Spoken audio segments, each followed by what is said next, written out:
Aditi Chauhan, ma'am आपका parcel. भैया नहीं चाहिए प्लीज। मैम, अगर आपको नहीं चाहिए तो आपने जहाँ से ऑर्डर किया है वहाँ से आप रिटर्न रिक्वेस्ट डाल दीजिए, वापस हो जाएगा, पर यहाँ तो आपको लेना पड़ेगा। ठीक है दीजिए। मैम, हाँ एक गिलास पानी मिलेगा? भैया आप कहीं और पी लो पानी प्लीज। मैम बहुत ज़ोरों की प्यास लगी। ठीक है लाती हूँ।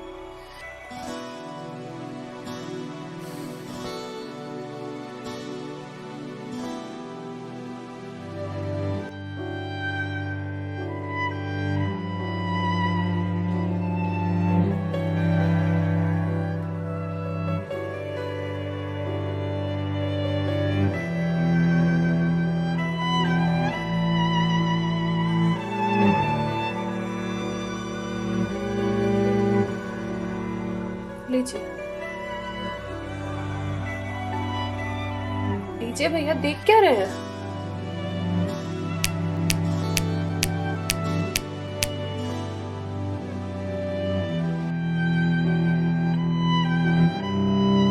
मैम, आपको कोई दिक्कत है? मतलब आप किसी परेशानी में हैं? भैया पानी पीकर ग्लास दीजिए आप। मैम, छोटा मुंह बड़ी बात कह रहा हूँ, पर अगर आप किसी परेशानी में हैं तो आप मुझे बता सकती हैं। भैया आप पानी पीजिए, ज्यादा समाज से भी मत बनिए। मैम, दुख बांटने से कम होता है। अच्छा, और आपको किसने कहा कि मैं दुखी हूँ? मैम, अगर आप दुखी नहीं हैं तो फिर वो फंदा क्यों लगा रखा है?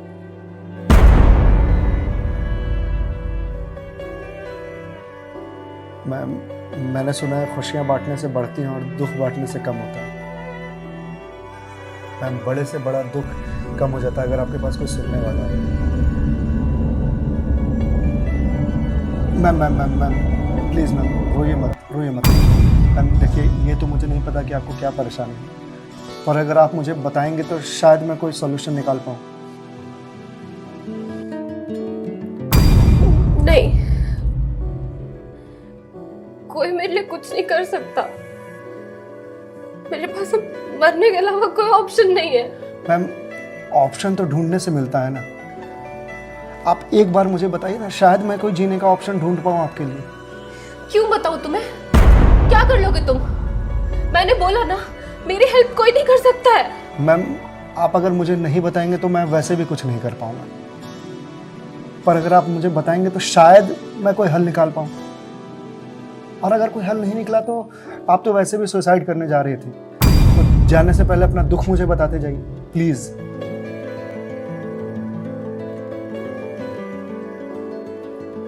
Please ma'am.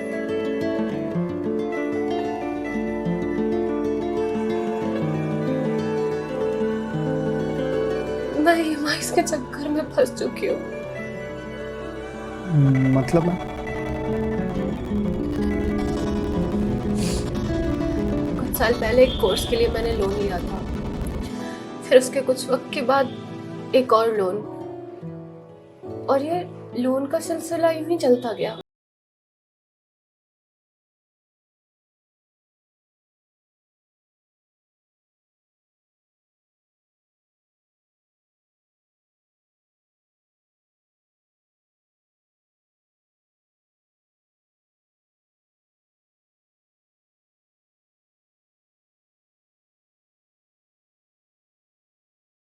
उस कंपनी ने मुझे ये कहकर टर्मिनेट कर दिया कि फाइनेंशियल लॉस के कारण वो मुझे और मुझ जैसे कुछ एम्प्लॉयज को सैलरी नहीं दे सकते।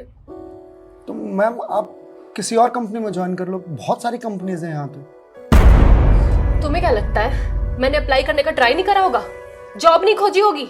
बहुत की थी, पर इस रिसेशन के जमाने में जॉब मिलना कितना मुश्किल है ये तुम जैसे डिलीवरी बॉय को क्या पता।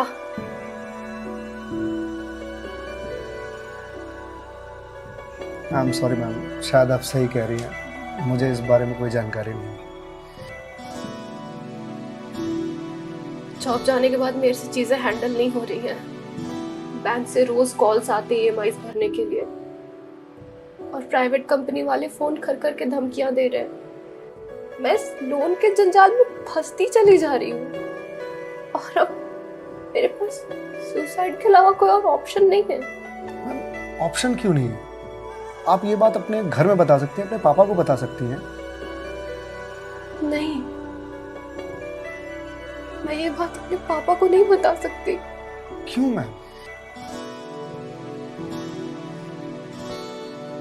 मेरे पापा रिटायर हो चुके हैं, उनके ऊपर पहले से घर की बहुत रिस्पॉन्सिबिलिटीज है। वो मेरी शादी के लिए पैसे भी जोड़ रहे हैं।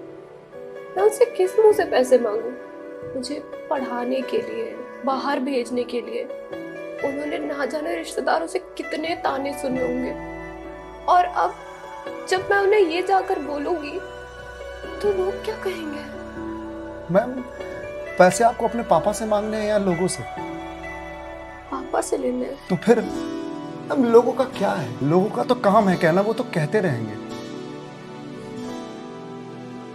पर मैं किस मुंह से जाके अपने पापा को ये बोलूं? किस मुंह से मांगू पैसे उनसे?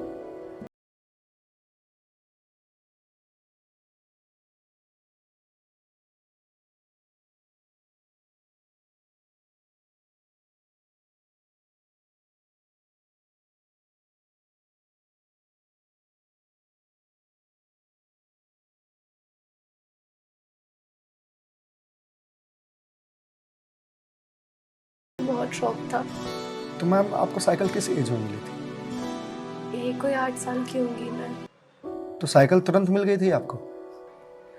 नहीं, पापा तो मान ही नहीं रहे थे। बोल रहे थे गिर जाएगी, चोट लगा लेगी। तो फिर कैसे साइकिल मिली? बहुत जिद की थी मैंने, बहुत।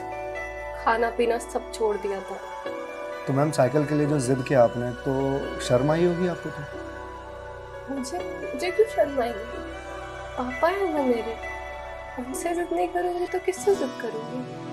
तो मैम जब बचपन में साइकिल के लिए जिद करने में शर्म नहीं आई, तो अब क्यों आ रही है? मैम अभी आपने कहा कि आपके पापा आपकी शादी के लिए पैसे जोड़ रहे हैं, पर आप तो यहाँ सुसाइड कर रही हो, तो वो उन पैसों का क्या करेंगे? या उन्हें ये जानकर बहुत खुशी होगी कि उनकी बेटी ने शादी का बोझ हल्का कर दिया उनके सिर पर से।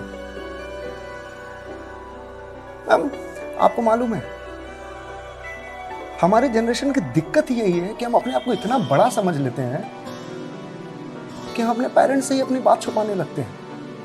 कभी ये कहकर कि पापा मम्मी नहीं समझेंगे, या कभी ये कहकर कि मैं उन्हें परेशान नहीं करना चाहती, या कभी ये कहकर कि हम दोनों की सोच नहीं मिलती है।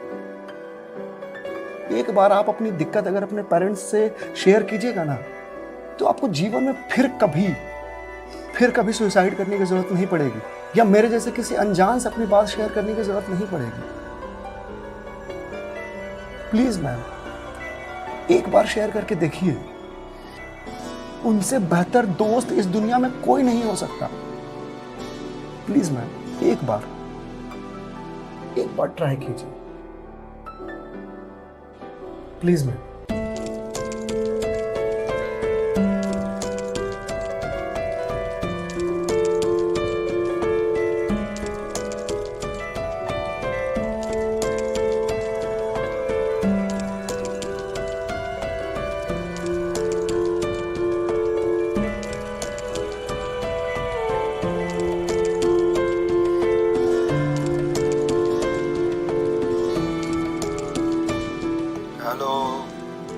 हेलो पापा।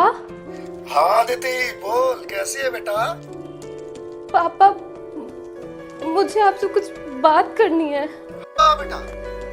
पापा मैं बहुत परेशान हूँ। हाँ तो मुझे बता ना, किस लिए परेशान है? अदिति बेटा रो क्यों रही है, बता ना क्या बात है?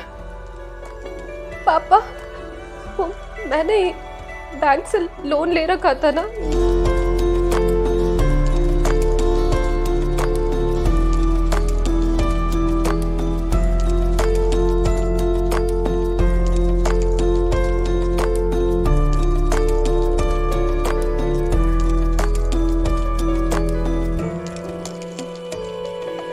देख बेटा, जो हो गया सो हो गया, तू चिंता मत कर। मैं हूं ना, अभी तेरा बाप जिंदा है। मैं काम करता हूँ, मैं कल ही तेरे पास आता हूँ। तू बिल्कुल भी चिंता मत कर। हाँ पापा, आप प्लीज आ जाइए। देखा मैं, आपके पापा आपके एक फोन पर यहाँ आने को तैयार हो गए और आप इतने दिनों से अकेले सफर कर रहे थे। मैम, मम्मी पापा से बढ़िया दोस्त कोई हो ही नहीं सकता। आप एक बार उन्हें दोस्त बना करके तो देखिए। आप सही कह रहे हैं भैया, मम्मी पापा से अच्छा दोस्त कोई नहीं हो सकता है। Thank you. It's okay ma'am, ये लीजिए ग्लास। वंस अगेन भैया, thank you so much. It's okay ma'am, bye. Ma'am, जी मेरे पास आपके लिए कुछ है, यही रुकिएगा, मैं थोड़ी देर में आता हूँ।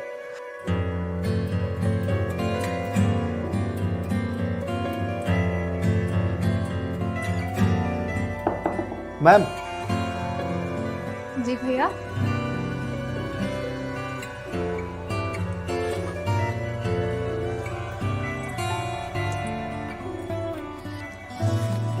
मैम, ये आपके लिए।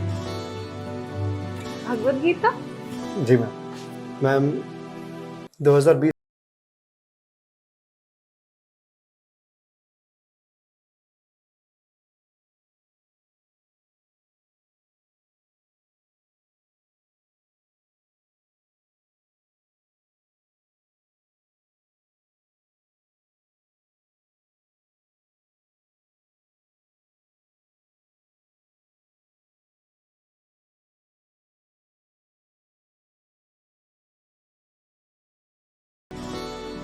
पापा ने मुझे पकड़ लिया। पहले तो बहुत डांटा,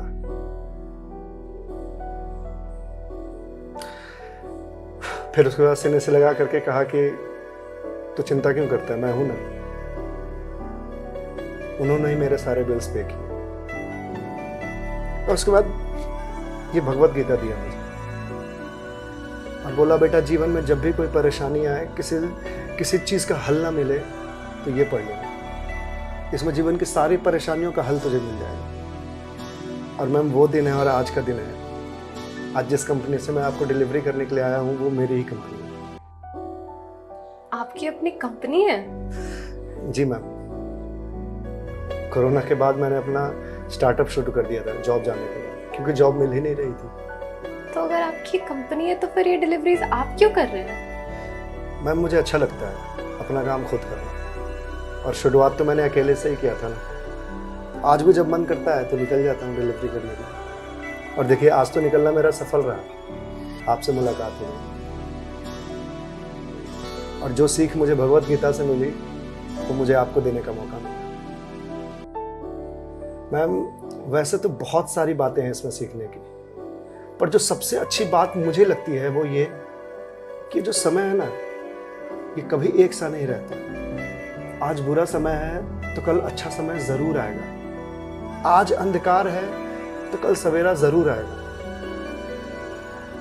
इसलिए कभी भी अच्छे समय में इतराना नहीं चाहिए और बुरे समय में विचलित नहीं होना चाहिए। समय है, कट जाएगा। मैम, इस एक थॉट ने मेरी पूरी जिंदगी बदल दी। मैम, तो अब आप पढ़िए इसको, देखिए शायद आपको कुछ और मिल जाए। पर मैम, जो भी मिले उसे लोगों से शेयर जरूर कीजिए, क्योंकि कहते हैं ना, ज्ञान बांटना